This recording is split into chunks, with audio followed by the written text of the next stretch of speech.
The people that live in the Chichinautzin are trying to protect their traditions and natural resources from deforestation and urbanization. Like other beautiful places on Earth, the Chichinautzin corridor is at risk. There are those who want to exploit it. There are others who want to defend it. How will this land survive when faced with these conflicts? The solutions may be found in the voices of the people who live here.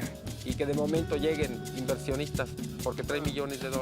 La muerte de mi hijo son pues la necesita estar en ese desarrollo, no puede quedarse afuera. En México trabajamos directamente con la comunidad, que no habrá que olvidar que conservados, los lugares más biodiversos están habitados por comunidades indígenas. Es que no puedes vender la tierra porque no puedes vender a tu propia madre.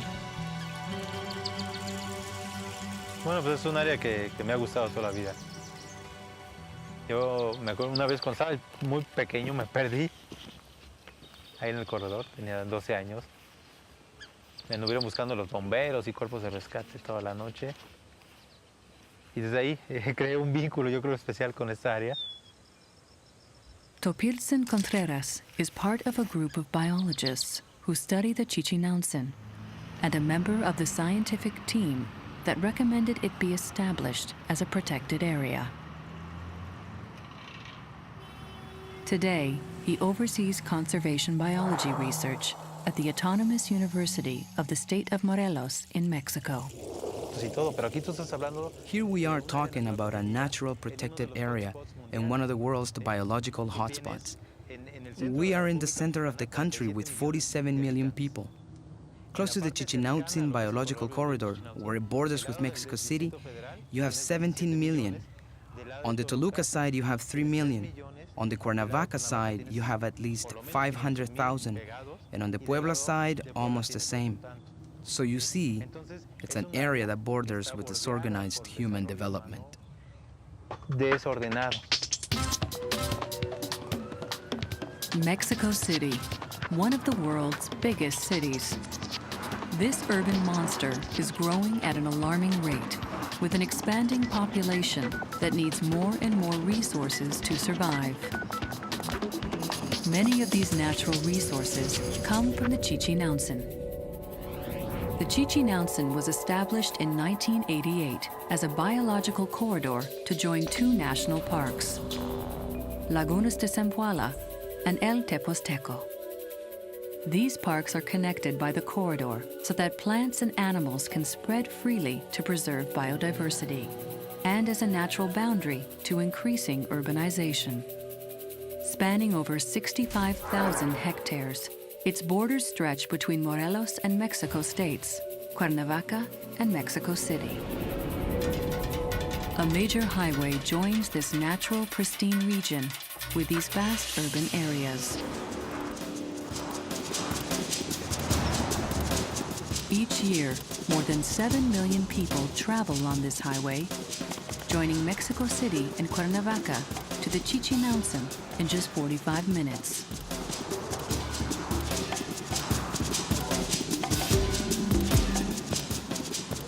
Many come to Tepoztlán, the heart of the Chichinautzin corridor.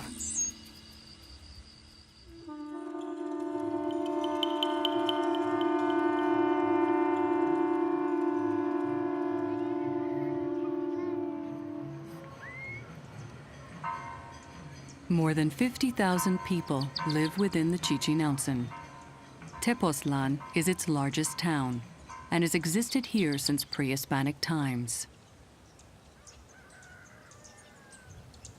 It is located at the base of the Sierra de Tepoztlán mountain range, where the early inhabitants built a pyramid in honor of the god El Tepozteco almost 1,000 years ago.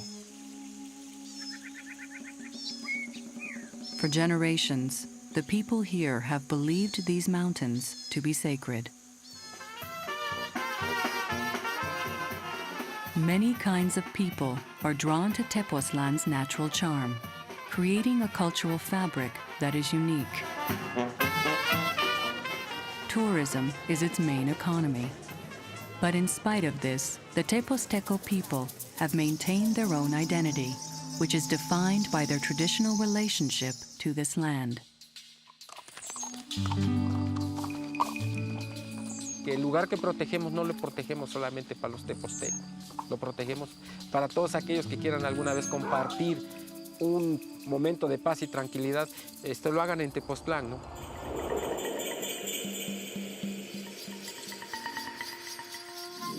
Que es un paisaje muy bonito, muy pintoresco y que bueno, esto es para todos. Y les digo que ojalá y se pudiera decretar como patrimonio de la humanidad. The indigenous people of the Chichinautzin are mostly of Nahuatl or Tlahuica descent. They have always relied on natural resources for their survival.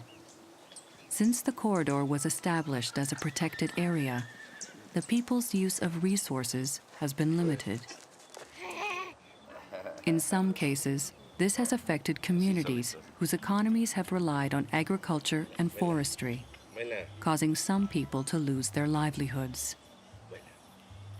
Ironically, they don't have access to the primary resource that services the surrounding cities, where increasing populations rely on the Chichinautzins' water.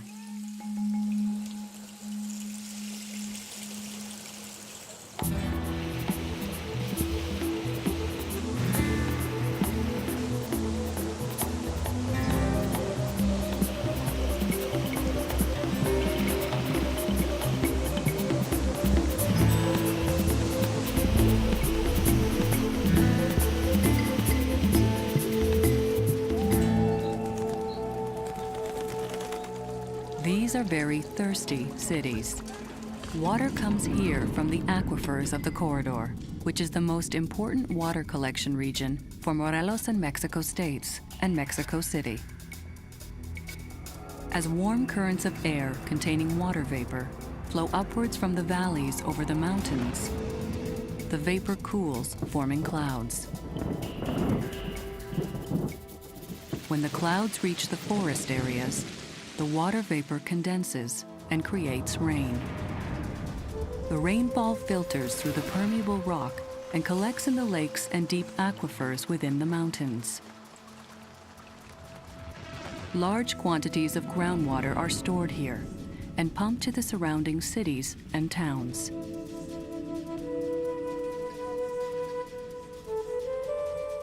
But for many in the Chichinautzin, it's not easy to get. Curiosamente, la gente del corredor no tiene agua, ¿no? Porque el manto freático está muy profundo. Entonces ellos no tienen acceso a agua superficial. En muchas comunidades, por ejemplo de Tepoztlán, hay que llevar el agua con pipas y hay que hacer toda una serie de movimientos muy caros para que tengan agua. Ellos son los que cultivan nuestra agua y no tienen acceso, ¿no? With no access to local water and increasing pressure to protect the land and forests, the people here have become more aware of the impacts of development. But the communities have not always agreed on how to develop their land. Most of the lands are collectively owned and controlled by the communities. Limited economic growth has caused some people to privately sell their parcels of land, a practice not entirely in accordance with communal rules. This activity has attracted investors who have seen the opportunity for development. But they have often been met with resistance by the people who live here. Definitivamente éramos una gente cerrada que no estamos de acuerdo al progreso. Siempre hemos querido un progreso, pero de acuerdo a como lo pidamos, ¿no? Los tepoztecos, ¿no?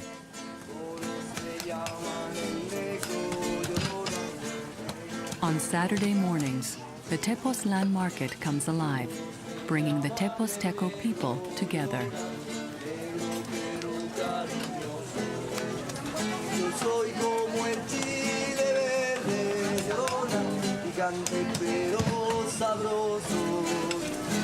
Soy como el chile verde, llorona, picante pero sabroso.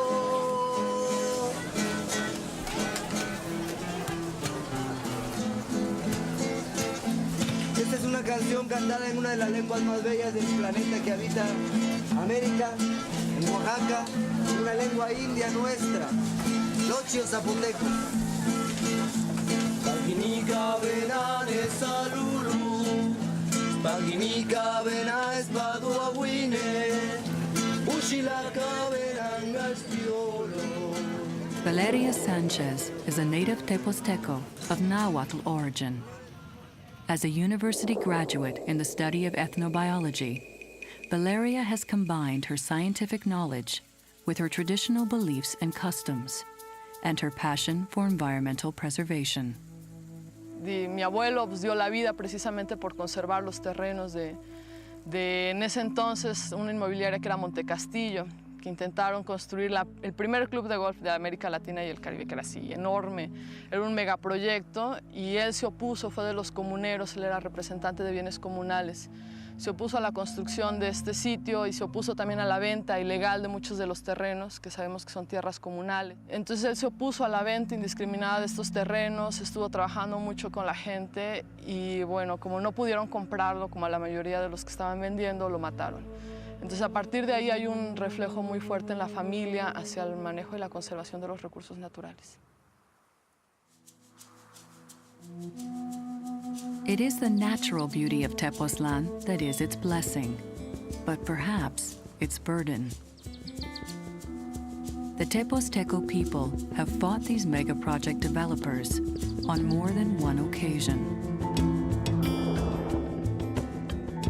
In the tradition of Emiliano Zapata, founder of the Mexican Revolution of 1910, who was born in this region, the people here have it in their blood to protect their land. Zapata led the agrarian movement, which returned land to the peasants and indigenous people, and freed the population from the feudal system, which had long controlled the wealth in Mexico.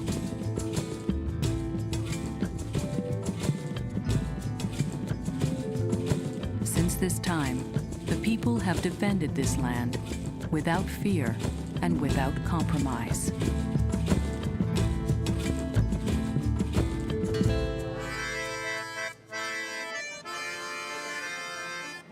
This was best exemplified during what became known as the Gulf Club War. In 1995, a corporation called KS acquired communal land located within the El Tepozteco National Park and Corridor. Their plan was to build a $700 million complex. Despite the developer's promise of opportunity for all, the golf course was a threat to the environment and the already scarce local water supplies. The majority of the communal landowners did not want this development. They mobilized an insurrection that drew national and international attention. On August 24th, more than 4,000 people gathered in front of the municipal office to protest the actions of the local authorities, including the mayor, Alejandro Morales Barragán, who supported the golf club project. The protesters took over the building, forcing the local officials to flee. In response to the movement, state deputies permitted the people to hold a democratic election for a new mayor. By September 30th, 1995, the people of Tepoztlán elected Lázaro Rodríguez Castañeda, nicknamed the People's President.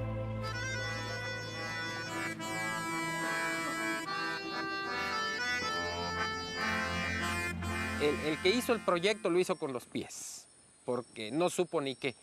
Yo creo que debería, por intuición siquiera, debería de una persona llegar y proponer algo bueno, ¿no? Digo, si me voy a llevar una gran parte, bueno, pues también debo de dar una parte, ¿no? Sin embargo, nunca se trató de eso. Nunca involucraron a la comunidad, siempre descartándola como todos los tiempos, ¿no?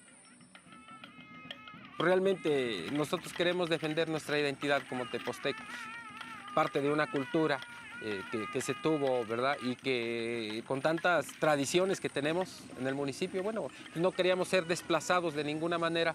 Digo, ¿quién de los tepoztecos a lo mejor va a tener la capacidad para ir a echarse un partidito de golf, ¿no? Alejandro Morales Barragán didn't see it that way. The ex-mayor of Tepoztlán believed that the golf club development would bring economic opportunities to the municipality. The people ousted him for his support of the project. Alejandro was born and raised in Tepoztlán, and he grew up working the land with his parents, who were farmers. He left Tepoztlán for university, where he studied engineering.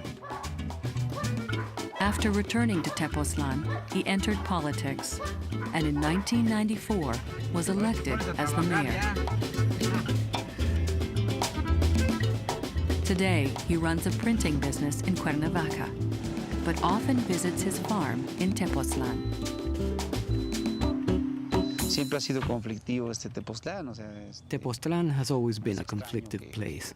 I mean, having conflicts that generate and grow here is not strange, due to the fact that people's needs have not been satisfied. And I think that even to this date, they still haven't been satisfied. A la fecha yo creo que todavía no han sido satisfechas. Desarrollo hay todos los días. El problema es que está desordenado. El problema es que no se aprovecha la maravilla que tenemos en nuestras manos. Yo el futuro de Tepoztlán lo veo que va a seguir desarrollándose, que va a seguir creciéndose y que nosotros vamos a quedar atrás, a seguir caminando atrás.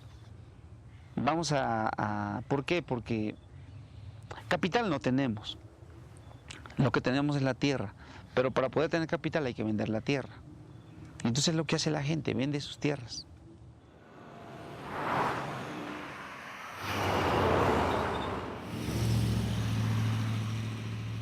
Not everyone is selling their land. The people on the other side of the corridor are facing another problem.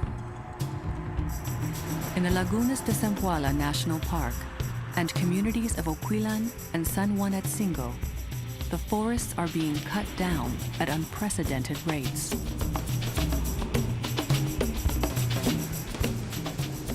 For over 10 years, Ildefonso Zamora and the communal landowners here have been trying to stop it. No. Los talamontes agarraron fuerza hace 10 años. Comenzaron poco a poco. Fue hace 8 años cuando se fueron fuerte. Pero hoy no, hoy van arrasando parejo. No pueden tener necesidad estos talamontes cuando traen peones, traen vehículos de último modelo, traen celulares, radios de comunicación, en fin, traen mucho equipo para comunicarse. Y de ahí pues también la falta de voluntad de las autoridades correspondientes para detener esto. Como este manchón que ven, así estaba el bosque. Todo así estaba.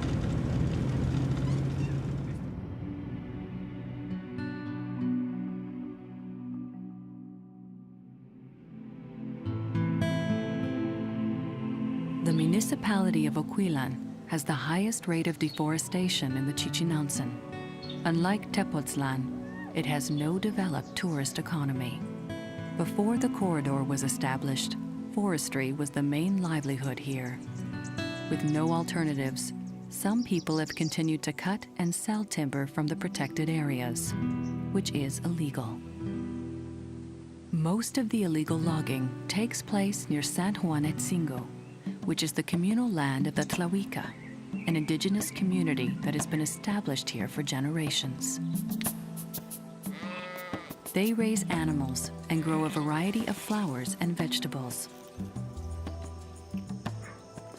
They have always depended on the forests for subsistence. Now they are trying to preserve their heritage and defend their land from the loggers. Este territorio comunal nosotros lo hemos defendido. ¿Por qué? Porque nos los heredaron nuestros abuelos, nuestros padres y ahora nosotros. nuestro territorio, nosotros siempre lo vigilamos, lo recorremos. Que hay un incendio, bueno, pues organizamos a la gente y vamos a apagar ese incendio. Que va a haber reforestaciones, bueno, vamos a reforestar, organizar a la gente. Que vamos a abrir brechas, todo. Entonces, nosotros hemos cuidado nuestro territorio desde tiempo inmemorial porque es nuestro. Chief Alejandro Raimundo and Ildefonso Zamora say that the logger ringleaders have connections, which allow them to continue cutting down protected forest land. For years, they have tried to get help from the authorities. We had made formal complaints to all the departments. We even went to the national presidency and didn't get any answers. Special units came. When they finally got here, there wasn't anybody left. So we are not sure if people from the government are involved. And we came to the conclusions that maybe it's true, because how could it be? They come here and they don't find anybody. They leave, and then in the afternoon, the loggers start again. That's why we are requesting the authorities to help us to stop illegal logging.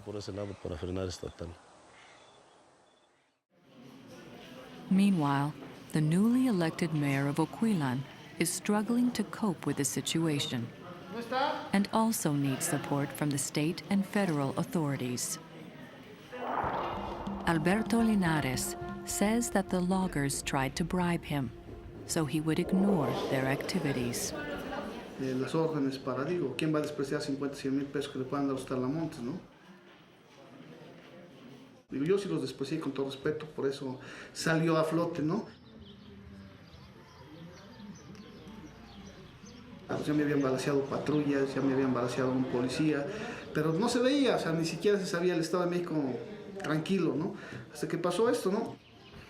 Hasta que, bueno, este problema explotó y ya, voltearon los reflectores hacia Oquilan y ahorita en este momento se está atacando, sin embargo, pues desafortunadamente no hay una estructura a futuro. Hasta el momento no tenemos claro qué va a pasar. Porque hemos sido amenazados. We have been threatened. Even our families have been threatened because we are involved with the logging problem. And what we are really doing is defending what is beneficial, even for them. Because can you imagine? You saw how rapidly they are cutting them down. In 5 or 10 years, those hills, if we don't do something about it, they are going to destroy them. And the worst of it is that in this zone, they are the lungs, the water filters. Because from there, water goes to Morelos and Mexico State.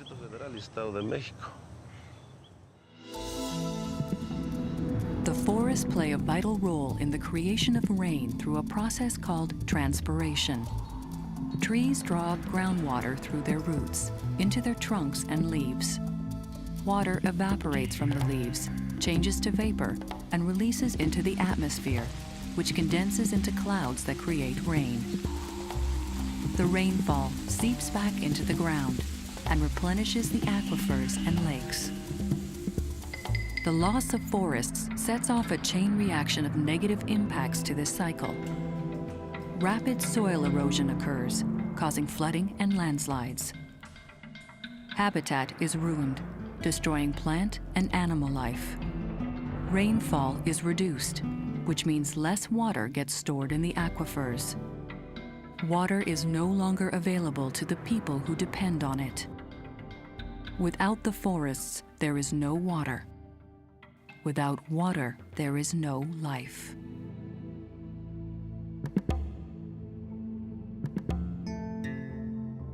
To bring attention to the problem, the San Juanetzingo community organized a protest. On October 13, 2006, over 1,000 people marched through the protected areas. The communities demonstrated their commitment to take the management of their land and natural resources into their own hands.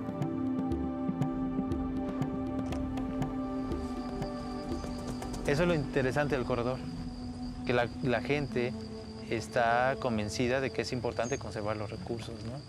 Sus recursos naturales. Y ellos están convencidos de que son ellos los que tienen que tomar las decisiones sobre de qué se tiene que hacer en el corredor. Throughout the corridor, communities are trying to develop small businesses, that generate local economies and offer alternatives to logging and the selling of land.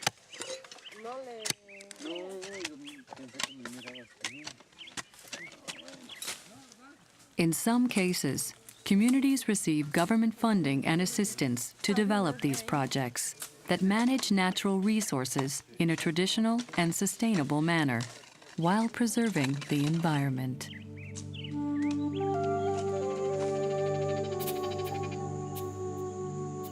Creo yo que esto lo traemos de tradición, de que aquí en Amatlán hay una gran cantidad de hierbas medicinales. Hay algunas, pues a través del tiempo va uno perdiendo ese conocimiento, ¿no? Pero parte que todavía lo estamos rescatando, ¿sí? Lo que nosotros hacemos es la curación. Para algunos que dicen que somos los brujos, pero en la realidad pues, somos los curanderos. En aquel tiempo, ahora es el doctor, como él es el doctor, el médico que le llaman, ¿no? Pero para nosotros somos los curanderos.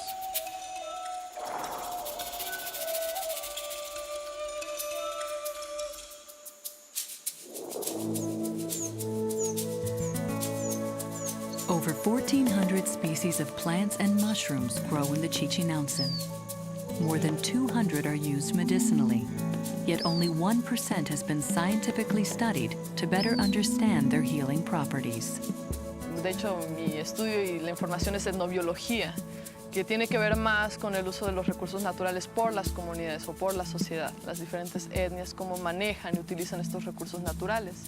Y también hay un conocimiento que no es científico, es un conocimiento tradicional, como nosotros lo llamamos, y que se ha ido heredando a través de diferentes generaciones. Y es un conocimiento totalmente válido, o incluso más válido incluso a veces que el científico. Many people in the corridor still rely on healers who utilize medicinal plants. Don Aurelio Campos and Aurelio Jr.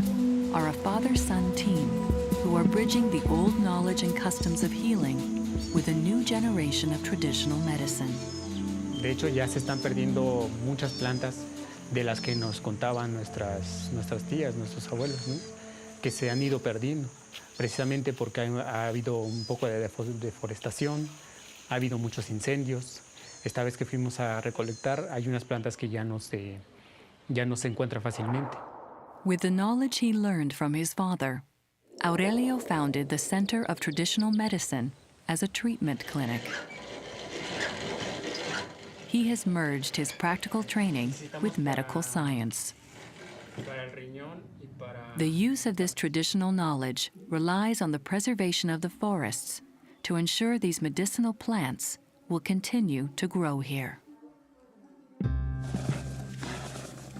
Some indigenous communities are utilizing their skills to build ecotourism projects so visitors can experience local traditions and the untouched beauty of the protected areas. CONAMP, the National Commission of Natural Protected Areas, is one of the government agencies that provides funding and support for these initiatives and works within the communities to help make this possible. Bueno, aquí los proyectos comunitarios, pues trabajamos directamente con la comunidad, que no habrá que olvidar que ellos son los dueños y poseedores de las tierras, de los recursos. Julián Altamirano is the coordinator of community development for the Chichinautzin corridor. Creo que a través del tiempo hemos ido cambiando un poco esa imagen, esa percepción que se tiene de parte de las comunidades hacia las instancias de gobierno, porque al menos hemos tratado nosotros como CONAM de estar permanentemente con ellos, de trabajar muy cerca, tener un acompañamiento en el proceso del proyecto. Often communities lack the financial resources to buy materials for their projects. CONAMP provides funding for building supplies and guidance on business management. The communities contribute with their labor and local knowledge.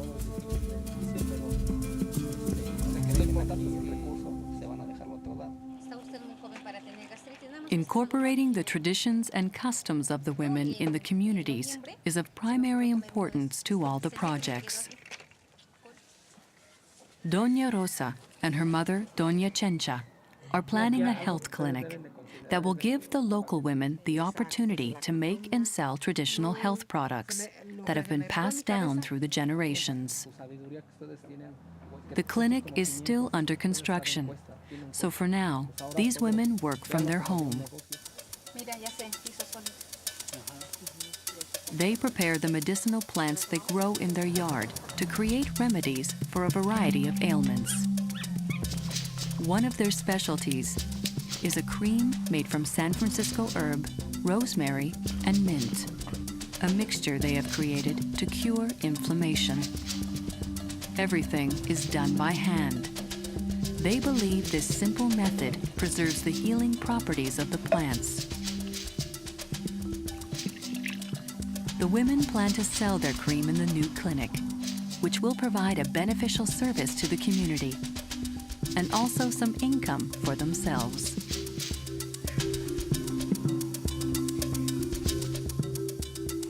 Realmente es de aplicación de vivencias mismas de las comunidades, de los tés, de las infusiones, del manejo de las plantas, de los animales, de los hongos. Realmente hay un conocimiento mucho más profundo y tiene una connotación distinta, que es mucho de respeto, de uso y mantenimiento de la misma cultura también. Y se ha estado haciendo desde épocas milenarias. One of the projects Valeria works with is RITA, the Mexican Native Tourism Network. This is an organization of tour guides and educators within the indigenous communities throughout Mexico. Nosotros ahorita no tenemos competencia, entonces lo que tenemos que hacer es, vamos a estar innovando servicios. Entonces les decía, no podemos competir con las infraestructuras de grandes hoteles ya establecidos, pero sí vamos a crear alternativas que son nuevas y las gentes, las personas... Eso es lo que tratamos de hacer conciencia a toda la gente que nos visita. Y más que nada también para nosotros, la comunidad, que un árbol nos sirve más verlo vivo, me va a dar más beneficios, tanto en oxígeno, humedad, el agua, animales que vivan ahí, frutos, sombra. O sea, me va a dar más beneficios, aparte de un paisaje, que por ese paisaje, bueno, la gente va a venir más, que si lo cortamos, se erosiona, se va a ver sin nada de paisaje, ni nada, menos humedad, todo eso, y pues ya no viene la gente. The Tlahuica from the San Juanetzingo community know the value of protecting their land, water, and forests. At Laguna de Tonatiagua, in the Zempoala National Park, they have an ecotourism project underway. They are providing kayaks for visitors so they can offer lake tours. They are also clearing trails for nature guiding. The trails will lead around the lake and forests and up the mountains, attracting visitors to hike and experience their beautiful land. These ecotourism plans promise an improved local economy, bringing opportunity and hope to the people of this community. But without the forests, this plan won't work.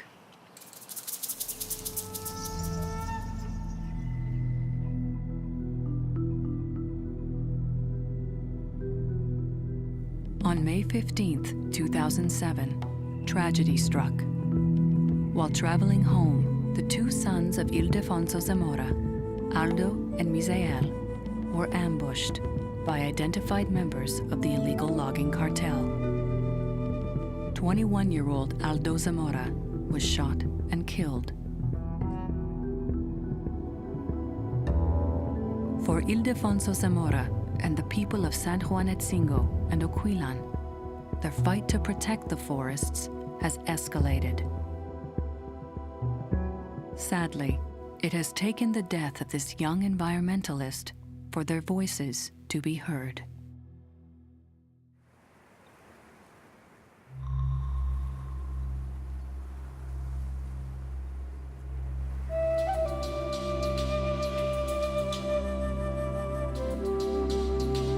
Out outcries from environmental and human rights groups led to wide press coverage, which brought national attention to the region and the danger and damage it faces from the loss of its forests.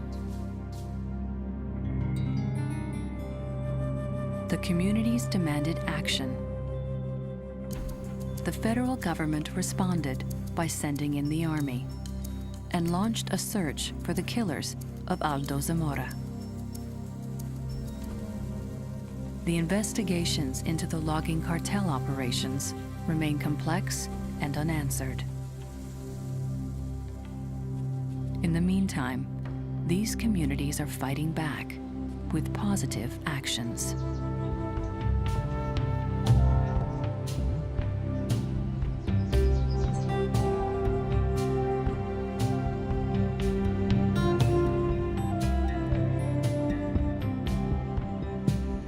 Hoy observamos parajes desolados y en total abandono. En la sierra del Chichinautzin, de la cual forma parte el territorio de Oquilan, las afectaciones son de gran impacto. Crear y ejecutar proyectos que permitan a los habitantes de las zonas boscosas tener ingresos para el sustento de sus familias. On June 22, 2007, reforestation began.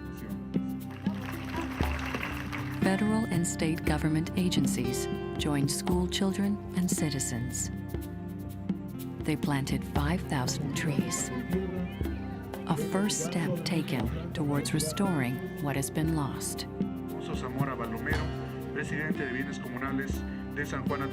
Ildefonso Zamora still waits for the killers of his son to be brought to justice. La muerte de Aldo Zamora es vida, porque gracias a esa muerte la lucha se fortalece y la lucha permanecerá de pie. Muchas gracias.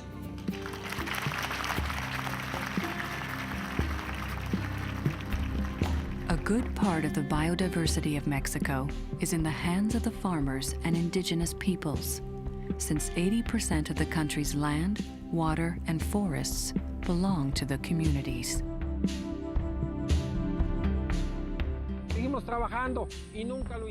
We continue to work, and we never did it with a political interest or for profit. On the contrary, we did it because we felt the need to keep preserving this heritage that our ancestors have left us. Again, I say to you that it's not only necessary to do this here in Tepoztlán. I hope that this could be done everywhere, in all of the distant corners, especially here in our Mexico, where there is such a great need to make people aware so we can improve in all of these environmental issues. We can't just say no, no, no when we're all using Nike watches, Reebok shoes, Nissan cars. If I say no, no, no, what do? How can we develop? We can't exist inside a capsule and just isolate ourselves from the world. Ni aislarnos del mundo. The corridor is feasible. The corridor has, in its great majority, people interested in the preservation of natural resources. The corridor has probably more knowledge. That is, there is more knowledge of the corridor than of many other protected natural areas of the country. There are very interested people. There are civil groups in the communities. There are environmental groups that are interested in preserving this. And we're going to preserve this. I mean, we're not stopping this battle, right? Like I was saying a while ago, this can be a model that can be followed in other areas. If we manage to save the corridor, we can save any other protected natural area of the country. In the Chichinautzin corridor, these challenges are met by the determination found in the people who live here. Their daily endeavors keep the traditions of this land alive. Their struggle to protect it is a struggle that we all share. By losing these resources, we cut off the lifeline that nourishes these inhabitants and the millions of people who live in the cities outside the Chichinautzin borders. We will fight for the well-being of our people, and we will not be afraid of threats. And if one day our time has come to an end, then so be it. We are going to keep on fighting. So help us God. By recognizing and supporting the people who protect this environment, we help them attain the balance between sustainability and prosperity. Because the road to survival can only be traveled with cooperation and support from all the stakeholders. This road can lead to a sustainable future. The people of the Chichinautzin will carry on their stewardship of this land and its resources. They will take care of the environment so it can take care of them, and all of us who depend on these gifts of nature for our survival.